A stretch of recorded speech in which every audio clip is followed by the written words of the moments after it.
Welcome back to another edition of the Real Estate Uncensored Marketing Roundtable. We are missing one of our compadres, but I got my two esteemed co-hosts, Mr. Nick Sakis, Mr. Gene Volpe, the evil bald ninja. Gentlemen, how are you? Fantastic. Wow, you said that convincing. Yeah, that sounded like a bunch of crap to me. Yeah, I don't buy that bullshit at all. But you know what? I need a fucking haircut. That's what's going on. Gene would love to have a haircut, but he'll never be able to have one. Why? Because he's bald. And now here's our intro.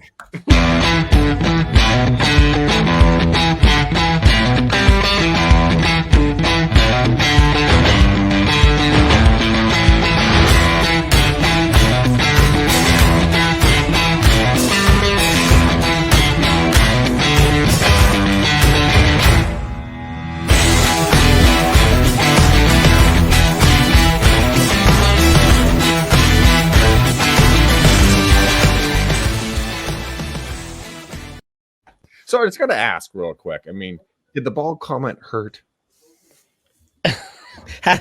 You know, I have this thing, right? When I see my therapist, I say to them all the time, I just feel unloved and unwanted. And she says, do you think it's because that your daughters say, but Daddy, where did your hair go? And I go, not really. I think it's because Greg does it live in front of 40,000 people. So I am now going to go ahead and forward you the bill. There you go. No problem. I'll pass that over to Nick. Not a problem at all. Yeah, my 4-year-old likes to grab my stomach and shake my fat. So talk about a gut check. That's a real gut check. Yo, straight up, that's a gut check. That's hilarious. Yeah. Oh my God, you two retards. I love you guys beyond words. We got some good shit going on. But first off, Mr. Gene Volpe, introduce yourself because Nick is going to take this show over. We are going to be talking about the iOS update and kind of how it's just motherfucking all of us in regards to Facebook and everything else. I'm sure there's things. Hey, you know what? Gene, bye. Okay, you're back. I think it's funny. We got to make sure that we say, I feel like a lot of people are listening to this on their headphones and they don't see what you're doing. Like you have to let people know what's going on there. He is kicking me out of the room. So I effectively can't drop any more knowledge bombs on you folks. So if I were you, I would write Greg a private message and go, we need Volpe there. Stop doing that. Stop being an internet bully, McDaniel. Such a bully. That's such the opposite of what I am, and that's the hilarious part about this. All of you guys are fucking laughing your asses off behind the scenes. But yeah, so Volpe, tell me a little bit about you and kind of who you are, why you're on the show, kind of your favorite color, and what are those medals hanging behind you? Oh, I can't tell you about any of those medals. They're super secret Savage Race medals. All right, they are what I like to call the second place trophy, if you will. Oh, look at that! Whoa, what are they hanging on? Off some hardware. And I got more over there. These are all my. Hold on. Okay, while you guys do this, I gotta get my medals real quick. All right, well, he does that. So let me go ahead and tell you who I am. I'm the lighter side of Greg McDaniel. I am the better looking one. You tune into this podcast for my knowledge and my looks, because clearly you're not here for those things from Greg, right, Dick Trackus? That's right. That's exactly right. And Greg just likes to wear collared shirts. He can't hang with us, right? He's trying to be too prim and proper these days. I feel like with his multicolored shirt. I don't know. I think it's hilarious that me and you are going back and forth in the video, and you hear he's like trinking around trying to find change in a drawer. He's like an old man at a fucking rocking chair hitting his wind chime on the front porch. 1 second, honey. I'll be there. I know dinner's ready. I'll be there in 5 minutes. Let me get up real quick. What is he doing? I hope people are still here. Okay, chuckleheads. Oh all my God. I got one award. We're totally off the rails. I got my other one. I have my other award. I got my They're other not awards. They're participation trophies. Get over it. Say I'm wrong. You're wrong. Go to your third medal. Show me the third medal on you. Read it to me. 1, 2, 3. These are my Spartan Race awards. What does it say? This is the one where it's a 10K with 25 obstacles. Does it say first place on it? I'm always first place. Does it say winner of the Spartan Race? Savage. That's a participation trophy. Damn. That's a participation. You are the perfect example of what I teach my daughters not to be. You hurt my feelings. Well, Gene, now you have to show your first place ribbon behind you. You can't spew that kind of filth and not show a first place. Thank you, Nick. I don't see first place shit. You probably can't see it. I'll read it to you. Okay. Did you make that yourself? It says Gene Volpe, Visionary Award and #1 state licensee. That's because you made it for yourself, or your daughters made it for you to make you feel better. It's pretty close. I didn't make it for myself. Somebody did, but it was a business partner. Okay, enough horse shit. Let's get down to fucking brass tacks. Nick, lay it down for us in regards when it comes to the whole iOS update and everything else. I mean, there's a lot of crazy stuff being talked about this. I actually called you personally the other day talking about why my iPhone wasn't working well with Facebook, and we brought Ramon in and everything else. So break it down, man. Where are we going with this? What's going to happen? Yeah, so you guys have probably heard over the past. I mean, we've known about it for a year. It's been kind of in the news in the past couple of months. I'd like to ask anybody who's listening, who's on Facebook or YouTube or whatever, to write in the comments, like, if you're an iPhone user, have you seen the notification to stop all tracking? And then what are you doing? Are you going to opt in or are you going to opt out? The scenario that's going on right now is we know that 80% of all traffic on Facebook right now is on mobile. Okay. So 80% of traffic is on mobile. 50% of that traffic, mobile traffic, is iOS users. And they're saying that the majority of those users are going to opt out because it's a big push from Apple about the privacy. Most people don't really understand what's really going on as far as data tracking. Like, they're going to think they're doing something cool by opting out of, Facebook tracking, but then figuring out where to go to the nearest Starbucks on Google Maps, like they're not being tracked in other platforms and other areas of their life. Apple's still tracking you no matter what. So the interesting part about this whole thing and where it really comes, down to brass tacks and what you guys should look out for, especially if you're running Facebook ads on your own, is what is the reporting look like? Because the reporting takes the biggest hit. So if you are it, and let me preface that by saying the biggest people who got hit by this tracking update are e-commerce stores running conversion type ads using the Pixel. Okay. Greg, it might be a little bit of a mouthful, but over time with Facebook ads, we learn the algorithm. Go ahead. Yep. Mouthful. Look, Betty, I live in San Francisco. We always talk a lot here. Okay. We have a special guest that's going to come in here in a minute, but I'm going to let you keep rocking. This is going to be awesome. So many mouthful jokes there. So yeah, open up your mouth, little baby birds. Let me feed you some information. The conversion ad was the staple of. So let's say you were running an e-commerce store. You had an ad on Facebook. It brought somebody to a shopping cart. They purchased a shopping cart. That showed you a conversion inside Facebook. The majority of agents run just a basic lead form type ad, right? And that lead form type ad doesn't necessarily use the pixel because that's on Facebook targeting. That's getting lead. That's first party data information.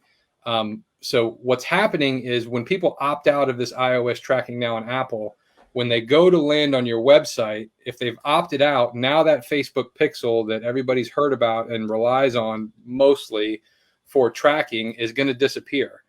So you're going to be running ads and you're going to be generating leads. And all of a sudden you're going to look in your ads manager and your leads are going to look like they cost way more because the Apple users are not being tracked via the Facebook pixel.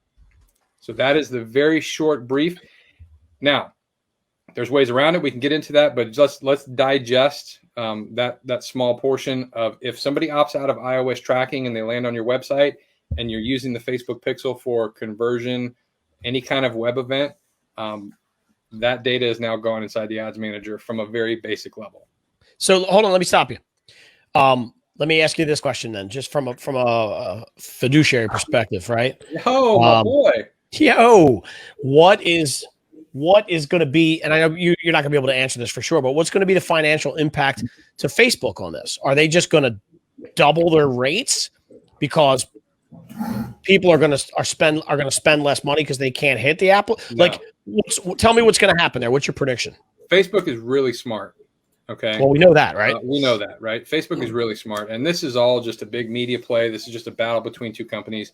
Sure, just like anything right now, right? There's a gas shortage, quote unquote shortage. So everybody's going to the gas station and filling up bins with gas when it's not really necessary because there's a public perception of something happening, just like the toilet paper issue.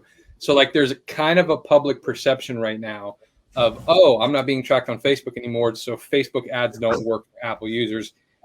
The guys in the know, the agencies that are running the business, there's always a workaround. There's always a ways around it. And on the short term, again, guys like myself, Gene, anybody who's running an agency that would run these ads that know what the ecosystem does, knows how to work around this. And we'll get into that. For the first time user, like if you're a brand new agent or you're thinking about running Facebook ads, you've never done it before, and you're in some real estate group and they say, yeah, you can get, $1.50 leads on Facebook, and you go to run these ads not really knowing what you're doing, you're going to be in for a surprise because, again, it goes back to the reporting. You're going to run ads, you're going to run traffic, and the dashboard, the Facebook dashboard that you would rely on as a regular consumer going into Facebook running ads, those numbers are going to be skewed. They're going to be off. Not all the leads are going to show up. Not all the landing page views are going to show up via the Facebook pixel. So what ends up happening is, and I don't want to get too complex with this, but there's Facebook pixel tracking and then there's server side tracking. So the infinite kind of the push towards the second generation of Facebook ads is really getting hard data from your website, not via a Facebook pixel, but being your actual website server. So your server is going to send the information back to the Facebook ads manager or your third-party data provider that is running all your reports and everything. And then you'll get clear information there, but it's not going to be via the Facebook pixel like a lot of people are accustomed to now. Okay, that literally just went over my fucking head. And I'm glad so, because that's not what I do. But we got a special guest, first time appearer on this show, Mr. Ramon. How are you, brother? What are your thoughts on what Nick is talking about? Because this is some next level shit. Yeah, I only caught half of that, and I just jumped in here because I have an iPhone, and I do ads on Facebook, so I figured I could jump in this conversation. But most of what Nick said kind of went right over the head. I actually let Nick do most of my Facebook ads, so I let him know about it, so I don't have to worry about it. Smart man. That's a smart man. It is. Gene, what are you seeing in your side of the business with this stuff? Because this is not a small thing. I mean, this is a major shift. And yes, you are an infantile child because you do not have an iPhone like all the progressives do, but it's okay. So let's talk about me. Okay. my favorite subject. So I have what's called you ever hear the thing? There's a meme out there that says, "Why do I have a beard? It's because I'm neither a woman nor a child." Have you ever seen that? Right? No, okay. But I like that. Yeah, well, that's sort of where I play with my Google Pixel. So I am not an Instagram or TikTok superstar. I'm not a gamer. And so therefore, I'm a real boss who likes to make money. And so I use grown-up things. And so I have a Google Pixel. So this change affects me sort of like somebody that has a hair implant or a wig factory. I could give a shit, right? And actually, no, that's not really true. That's not really true. It's going to affect me because my clients are going to be pissing and moaning about it. So it's an important element, right?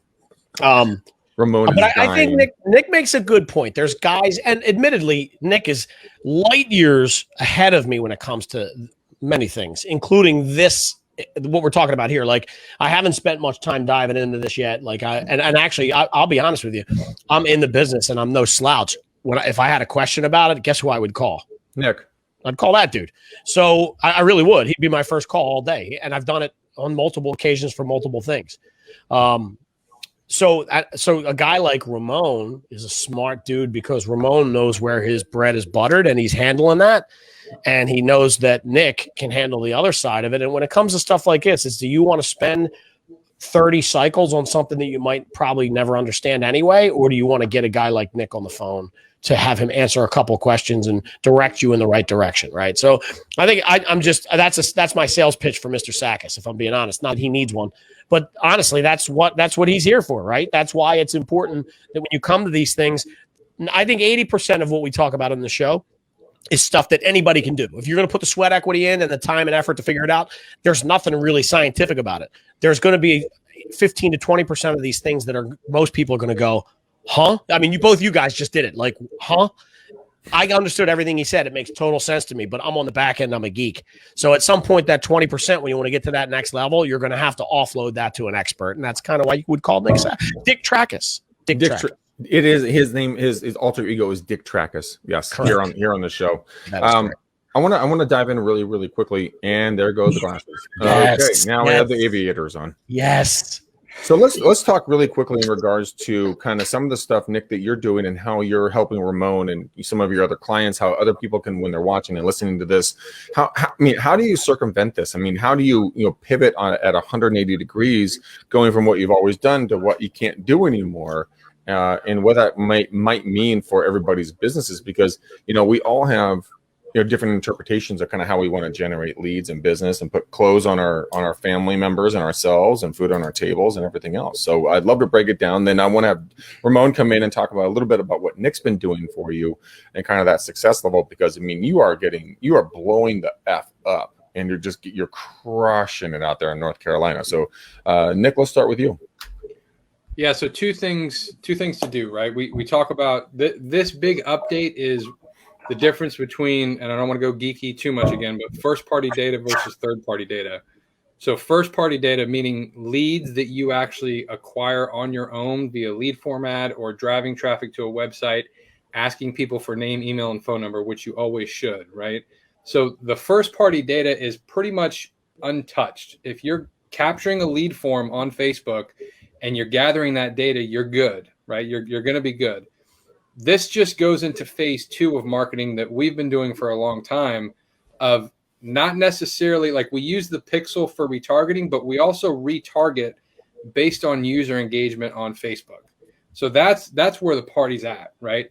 It's generating content that people watch with their eyeballs and then retargeting them on the platform itself by user engagement. So even though somebody might opt out of tracking on their iPhone, they're still downloading Facebook Terms of Service. I don't know if you've ever seen that. It's a huge book allowing all kinds of permissions on your phone if you have Facebook downloaded.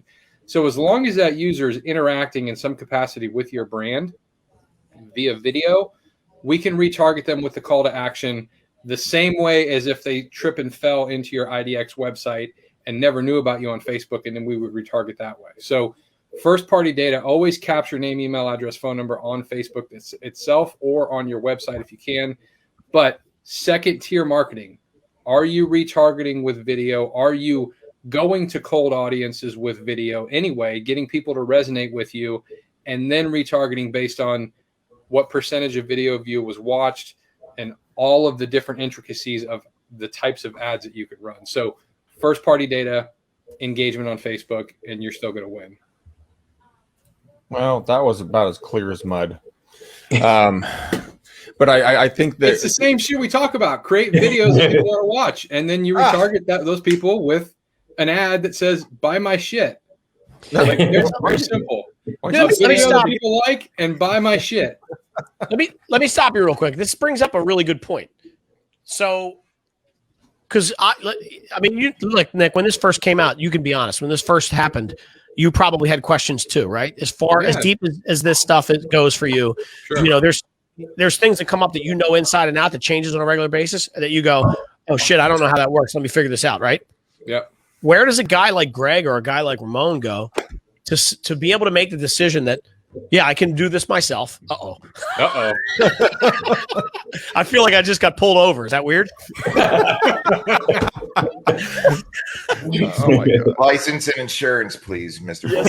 Well, I'm an illegal, so I can't produce any of it. I'm going to start running. Virtually, I'm running from you, Sergeant Wolf. Let me finish this thought, and then we'll get him in. What would be a good spot, Nick, for somebody who's listening to this, like Greg, to go, I don't understand what he's talking about. I'd like to know a little bit more, at least to figure it out, or one, to see if I have to do it on my own or if I have to actually hire somebody to handle it. Is there a spot that you would send them to learn at a high level? Where would I begin to get this information, to pull it down, so when I'm done reading or watching the video, I could say, okay, I understand that now, and I want to dive in more, or screw this, I'm calling Nick. Yeah, well, call me. But Just you can go to business.facebook.com, and all the information of the iOS update is published by Facebook. Like they don't hide it. And if you're in your ads manager now, you've probably seen big red banners at the top saying "Get prepared for iOS." So like the help articles and everything are there. As far as like an easily digestible asset, I don't have one. Right. I talk directly to my Facebook manager. But that's, you have to be at a tier with enough ad spend to have that. So like when I had a question when it first came out, I'm getting my guy on the phone and being like, hey, how's this going to affect us? What are we doing to put it in place? But all those articles and everything are on Facebook. Like they tell you what's going on. You might not be able to necessarily understand it, which is why you would need to call somebody like me and say, okay, how's this really going to affect me? I'm running this kind of ad. Again, make videos that people want to watch, retarget them with buy my shit. Makes sense. Ramon, you're actually a consumer of this. What are the effects that you've been seeing? Then I want to rocket this over to Mr. Jake Wolf over at Clever Lead. So Ramon, take it away and kind of tell us what you're seeing boots on ground. Yeah, you got it. So I don't think we've actually seen the effects of it yet. And Nick, correct me if I'm wrong, but me and Nick just had a conversation about he's kicking my ass trying to get me to do more videos and specifically for retargeting, because I think right now we're doing about 80% of my ad spend in targeting new leads, and then 20% in retargeting those same leads. So I don't think we've seen any the changes come into effect yet. But Nick actually watches my accounts a lot more than I do, so I think that's a better question fit for Nick. So let me ask you this: if you were to do a video today, because Nick's going to kick you squarely in the taint, what would be a video that you would shoot? Well, you have been doing videos. Tell them about what you've been doing. Oh no, Gene's going to make fun of me. I can't tell him that. I'm trying to be a TikTok star. I would never make fun of you, dude. You gotta create your hustle. I would never. But TikTok star is what? What is that? Easily digestible video content. Yeah. So I've been making 60-second like TikTok-based videos about like the local restaurants in the Winston-Salem area. I actually just did one today. I just posted on my Facebook page, and that's not, it's not real estate related, but it's my face, it's my branding, it's putting me out there in front of people that I wouldn't be in front of in any other circumstance. And those people may or may not interact with my videos, but then I can retarget them with the real estate ads and stuff like that. Dude, I'm sorry. I've watched a couple of your TikTok videos. They're not stupid. They're really freaking good. And I'm not bullshitting you on this one. I'm Jake, 34 years old and I'm embarrassed to be on TikTok, but I feel like I got to give it a shot, Bitch, I'm 42 and I'm on fucking TikTok. Shut up. But you started on the creep at 42. Oh, okay. Now we're just going to kick you off. Wolf, how are you, my friend? Happy movie day for you. So I was out on the road and I was tuning in to the Marketing Roundtable live, listening to you boys just dropping bombs. And I'm like, man, I got to go ahead and turn the Harley back over to the office here real quick. So anyways, I love it. I absolutely love it. I can't wait for this big Facebook change to go ahead and happen. Everybody's trying to figure it out. Big businesses are like, what's going on? Even old Mr. Zuckerberg is behind the scenes trying to go ahead and hack and scramble. Okay, absolutely love it. Anybody that's not prepared, that's competing with any of our core agents, see you later. There's a perfect storm that's actually getting ready to happen. There's Google making a big old change. All right, so everybody's thinking, oh, there's this iOS 14 thing going on with Facebook. What they're all missing is the big old Google change right now on May 15th. And back in the mid 2000s, I literally watched businesses go out of business from Google algorithm changes. Okay, so here's the big thing. All right. If you don't have a quality website that's high performance, high speed, that also has consumable content, you could be ranking number one right now for certain search terminology. But if you come in under a score of a certain level at Google for their new algorithm, because what they're wanting to do ultimately is give everybody who's searching for different things a good quality website with the content that's actually relevant, and your site has to go ahead and be performant. So all of the real estate agents out there, you guys are all hanging your little profile pages with your broker's website that's just a bog. So yeah, we went ahead and doubled up our servers to go ahead and make sure super fast speeds are happening over here in this neck of the woods. we're going to start targeting all of the competitors intentionally. So because I know how important search engine optimization is for rank structure in the golden triangles on Google. So it's going to be good. There's going to be a big shift in attention, and I'm looking forward to it. So back in the day, we used to be able to subsidize the lack of organic placement on Google with paid advertising. Okay, so now with Facebook making a change, you can't really force traffic with paid advertising to your website to go ahead and mitigate the actual Google change that's getting ready to come. So Google's going to be taking ad revenue on Google's side of the house with PPC to go ahead and supplement all of these different changes. It's all coming. The big players are all in the ring. It's the gladiator fight, and any businesses that are unprepared are gone. Mr. Tom Ferry literally changed his whole website completely. So he's got a new marketing manager that used to work for Zillow for like 7 years. She was in the Northwest and the tech industry. They literally are getting ahead of this thing right now, changed their whole website because they realized that the existing Tom Ferry website go ahead and go underwater like the Titanic as soon as these changes are going to happen. So they've been working, investing a shit ton of money behind the scenes to go ahead and get ahead of it. So another thing too, if your website isn't ADA compliant, America's Disability Act compliant, there's a whole bunch of attorneys running all over California suing the living shit out of people in their websites because you're not ADA compliant, and they're coming at you for $250,000. Hold up. We're gonna pump the brakes here real quickly. One, love to see that Tom's floundering and kind of stressing a little bit, because I mean his whole business was in-person events and then everything else. They bragged that they did 800 in-person events a year, which obviously that's horse shit. I know exactly what he's talking about. He sent his minions out, and then they would bring back the kill back to him. ADA compliant websites. I really want to dive deep into that really quickly, because I have absolutely no idea what the fuck that means. I mean, that is, Nick was shaking his head going, yep. So why is that so important for everybody to understand right now? Well, they passed some new legislation. So if your website isn't ADA compliant, now you've got a whole, it's like the new bandwagon for the attorneys. They're wanting to go ahead and just say, hey, that company's website isn't ADA compliant. Lawsuit. It's like accepting cookies for tracking, like that banner that was going around for a long time that's still there. If somebody can't see and they're visually impaired, and you don't have the ADA button so that your website could be read to them, then it's a disability thing. It's like having a business without a ramp for discrimination. Yeah, it's discrimination. So that's all it is, right? As far as like building out a website. But to piggyback on what Jake was saying about like the Google and SEO and stuff, like that's all very valid.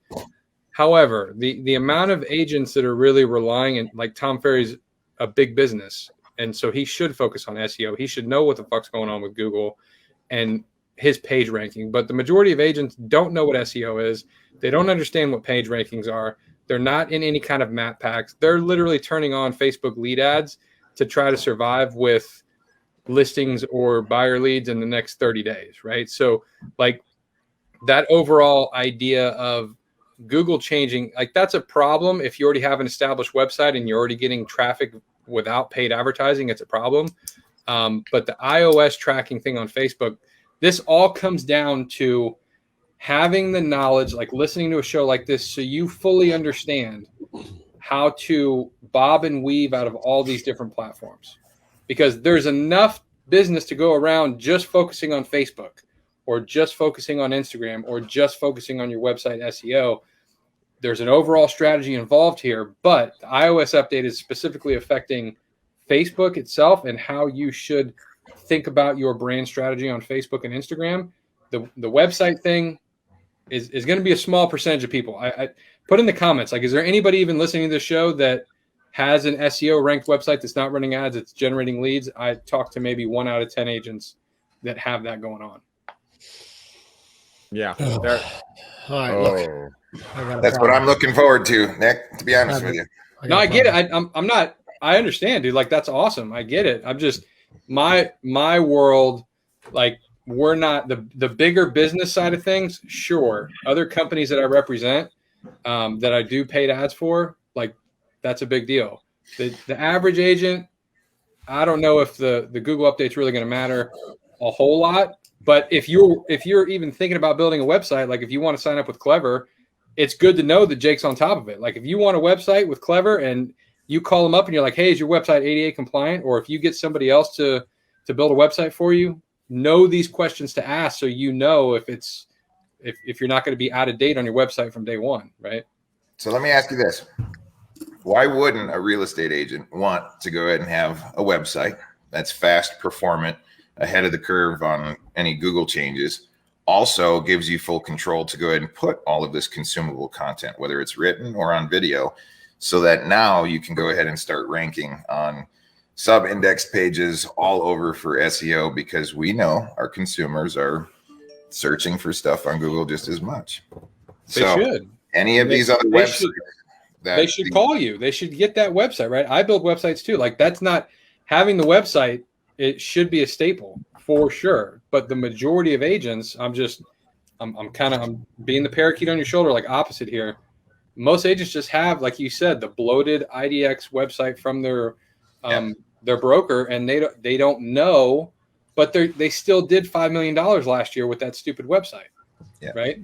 Yeah, sure, they could have done more, and they should be thinking about that. But on a base level, when I talk to somebody, when they come to me about like, what can I do tomorrow to start getting some traction? What do we look like on social? Because we can do social immediately. That's just. Well, no, I think that's a very true point. And we have a hard stop with the evil bald ninja. He has to go pick up small humans. And so I want to have him weigh in really quickly, and then I want this conversation to continue for 3 more minutes before we close out the show. But Gene, kind of give me some of your thoughts on kind of what you're hearing here and kind of what you're doing. Yeah, well, I just want to kind of put a cherry on the top of what Nick was just saying, because I saw this. My first experience with the ADA compliance stuff was back in 2017, and I thought, whatever, I'm not worried about it, right?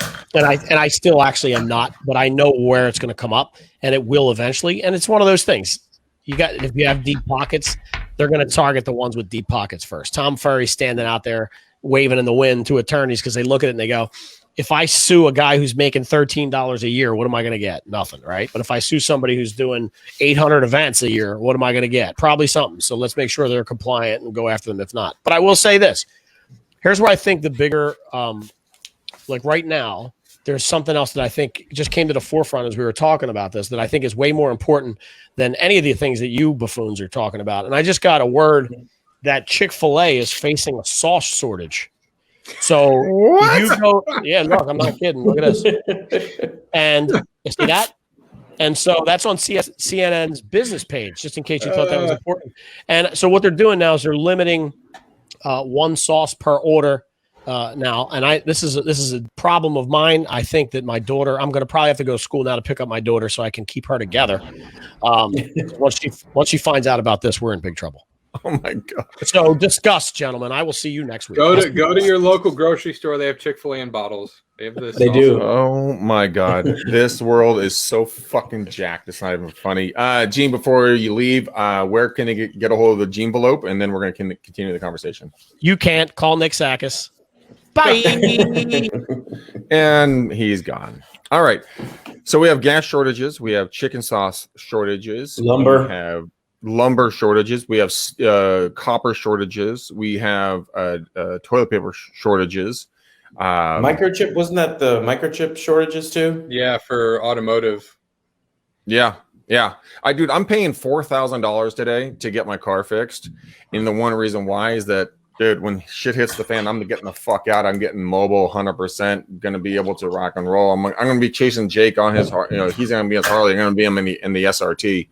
But I mean, where do you guys honestly think that this is going? I mean, we have the iOS update that's changing kind of how marketing is done, and of course, we're joking about other things. But in regards to, with all these other shortages, I mean, there's obviously going to be more that's going to be coming down the pipe. How, as Ramon, I'm going to throw this to you since you're active boots on ground real estate agent, and Nick as well. How are you interacting with your clientele, talking about this? Because I mean, I was listening to Clubhouse today, and they were talking about the whole gas thing. And I mean, I've heard about it, but I haven't experienced it. And I thought it was a phenomenal opportunity to go right back to digital and be able to, allow them to see it virtually and then do minimal drives out, save gas, save time, not allow stress into your lives. But Ramon, where are you seeing the shortages and what do you think is going to come down the pipe? So I've got a couple of issues going on. I got a new construction, kind of a small builder under contract right now. And the guy was actually trying to jack up the price of the build after we signed all the contracts by 52,000, which is basically the expenses, the amount of overages that he's expecting because of the lumber increases. So we've been going back and forth with attorneys right now. That's been a fire I've been trying to put out. But basically the builder says, hey, the wood's costing me this much more money, so I want to pass those excess costs to the buyer of this new construction home. And, that's crazy because we have a contract. But, in most builders, I would assume they would have bought the supplies needed at the time of contract to avoid these kind of, overages or anything like that. But so that's been kind of a crazy, real world experience I've had with the cost of lumber going up. On the other side, I drive the electric, I got a Tesla. So I just told all my clients, hey, if you need a ride, just call me. I'll come pick you up. We don't have to stop showing houses. Genius. Brilliant. I love it. I just did an article for Inman, and they were talking about the fact, I'm looking up the article stats right now, but I think lumber has gone up. There was like $18,000 for a whole flatbed of wood, and now it's $40,000. Up 250%. It's just astronomically It's a real problem high. with new construction, like Ramon said, fighting those builders in general only make like 10%, 8 to 10% per sale. It's not like they're cashing 50% of their margins on all these sales. So they're freaking out right now. The demand is still there. People are still buying, but it's having almost a provision. I don't know, Ramon, we haven't really talked about this, but like you might want to start thinking about having an addendum for a builder of like having this stuff when you're submitting an actual contract of like, hey, we need to make sure we tighten this up, that there's no escalation clauses. There's none of that shit going on. That so prices, we're locking it in, Let me jump in right there because I've noticed a lot of the builders have started doing two things. They've started doing addendums where they'll do like an allowance, like this is how much we're planning on spending for wood, and the buyer is agreeing to pay over that amount if they obviously go over. If they go under, then they get some credit back. The other scary thing, because of the inventory shortage, I've seen a lot of builders for real estate agents. This is scary. Start to charge or give a $500. Instead of a 3%, 4%, 2% commission, they're giving a $500 Amazon gift card, or a lot less money than the typical commission, which is really starting to scare people away. That's fucked up. Jake, what's your point on that? Because right now my toes just curled. I'm looking forward to all of this. Naturally, you are. Like literally. So I love change. I do. I love change in the industry. Stagnation for me is this constant kind of a flat trending movement, right? So big change equals big opportunity. So time to go ahead and strap up your boots. The strong will survive and everybody else won't. And that's why the four of us are on this call right now, because we're researching and diving deep. We network with folks that are in the know, and we just don't let grass grow under our feet. For most of the time. I mean, I do it every once in a while. I'm not going to lie about that at all.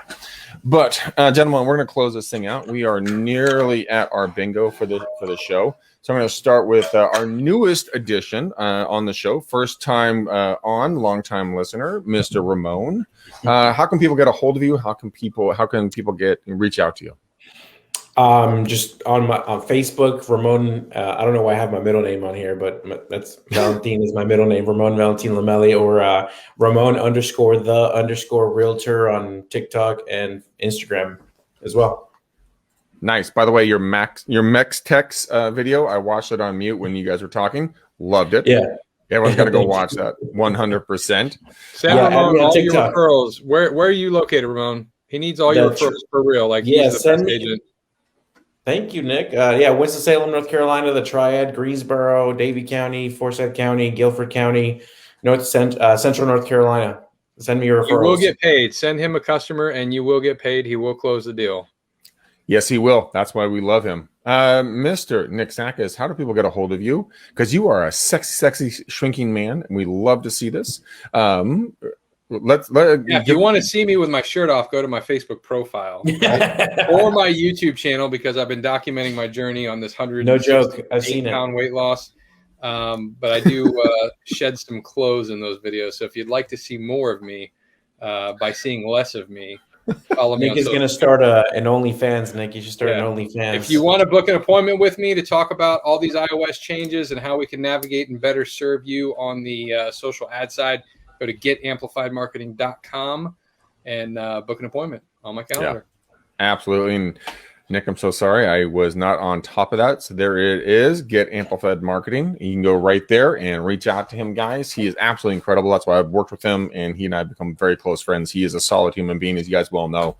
Then we have Wolfpack leader, Mr. Jake Wolf. What is going on, man? How can people get a hold of you, and what the fuck do you do?